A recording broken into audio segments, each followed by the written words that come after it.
Okay, let's dive right into this explainer. We're going to unpack the massive geopolitical and economic earthquake that is the 2026 Iran war. You know, this isn't just some distant military conflict happening on the other side of the planet. No, this is an event that's literally reshaping global trade, energy prices, and honestly, the very stability of our financial systems as we speak. We're dropping right into the middle of the chaos here. It's July 2026, and a highly anticipated ceasefire has just collapsed following this completely shocking statement.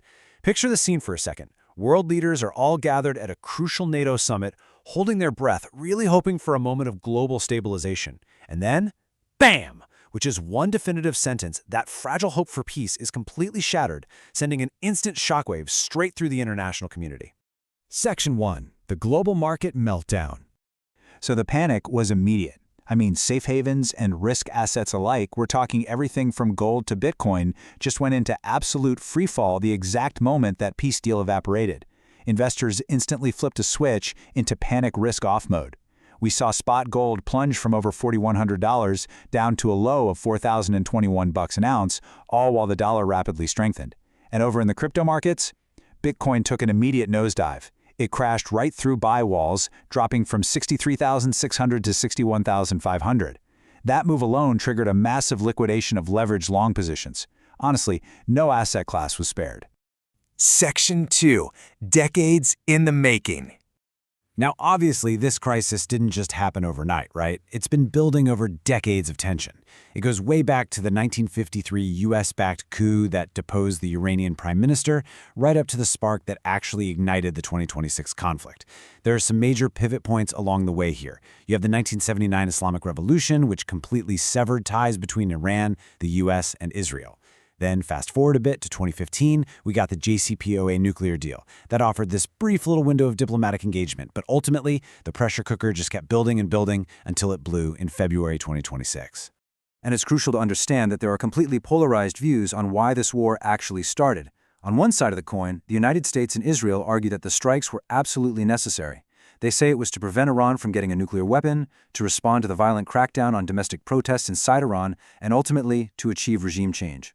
But flip the coin, and on the other side, critics and international bodies argue something entirely different.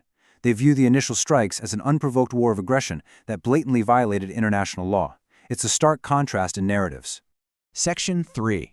Outbreak and Escalation. When hostilities broke out on February 28th, right after the targeted assassination of Supreme Leader Ali Khamenei, it quickly became obvious that this wasn't just two nations going at it. A massive, tangled web of regional players got dragged into operations with names like Epic Fury, Roaring Lion, and Iran's True Promise 4. You've got this heavy coalition featuring the US, Israel, and several Gulf states, including Saudi Arabia, the UAE, and Kuwait. And on the flip side, it's not just the official Iranian state military fighting back. It's a deeply embedded, complex network of regional militias. So how exactly does Iran project its power so far beyond its own borders? Well, to understand that, we really have to talk about the axis of resistance. By funneling money and military support to groups like Hezbollah in Lebanon, the Houthis in Yemen, and the Popular Mobilization Forces in Iraq, Iran doesn't just fight a traditional borders-only kind of war. Instead, they can activate multiple fronts all at once, which basically creates this sprawling, incredibly complex multinational conflict zone. It's like a giant puzzle of proxy forces. Now, facing a massive U.S. military buildup, literally the largest we've seen since the 2003 Iraq War, Iran didn't just line up tanks. They activated this exact strategy, bypassing traditional air combat altogether, to launch asymmetrical drone and missile strikes across the region. They call it the mosaic defense strategy. Rather than engaging in a head-to-head conventional war where, let's be honest, they're at a huge technological disadvantage, they disperse their forces. They use this crazy swarm-like approach with missiles and drones to hit U.S.-aligned bases in Arab countries and completely choke off crucial choke points like the Strait of Hormuz. Section 4. The ceasefire collapses. So after all that chaos, this historic document actually offered a brief 2-week pause. But the underlying geopolitical fractures? Yeah, they remain completely unresolved. It was signed by President Trump at the Palace of Versailles and President Pezeshkian in Tehran, and it actually led to the temporary lifting of the naval blockades. For a fleeting moment, the whole world kind of breathed a collective sigh of relief and thought the crisis had been averted. But the domino effect on July 8th was just incredibly rapid. It illustrates exactly how fast a fragile piece can shatter into a million pieces. It all broke down when Iran moved to assert control over commercial shipping lanes, actually attacking 3 commercial vessels right in the Strait of Hormuz. In rapid response, U.S. Central Command launched over 80 retaliatory airstrikes on Iranian targets and immediately revoked oil sale waivers. Which brings us right to step 3, that fatal, shocking declaration at the NATO summit that the deal was completely, 100% dead. Section 5. Economic devastation. Global impact. $113 billion.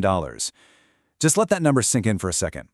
As of June 2026, that is the estimated cost of the war to U.S. taxpayers alone, and that was before the ceasefire even collapsed. And remember, that figure is purely the military budget cost.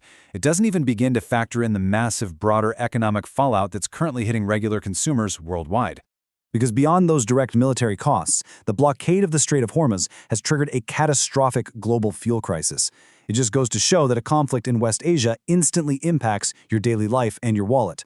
We are looking at literally the largest ever supply disruption in the global oil market, and that has cascaded into massive natural gas shortages, an absolute crisis in the agricultural fertilizer industry, and total chaos for commercial aviation and global tourism.